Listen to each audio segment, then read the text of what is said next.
Alright, let's talk about something big that just happened in the tech world.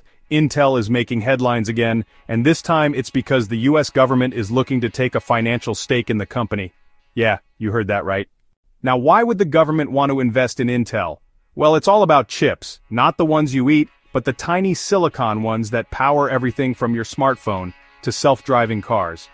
Recently, there's been a lot of concern that the US relies too much on overseas chip makers, especially with all the global supply chain issues and tensions with China.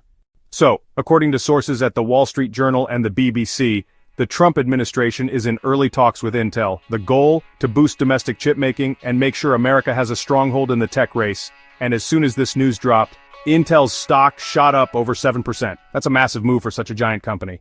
Let's break down why this is such a big deal. First, semiconductors are at the heart of almost every modern device. If you're watching this on a laptop or phone, thank a chip maker.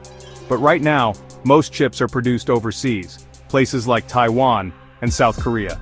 That's risky, especially if supply chains get disrupted or trade wars heat up.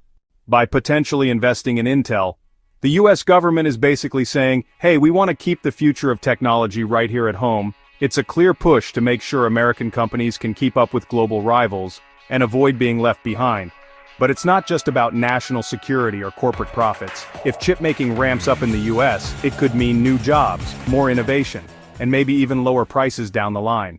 It's a win-win for tech fans, and anyone who relies on electronics, which is, well, pretty much all of us.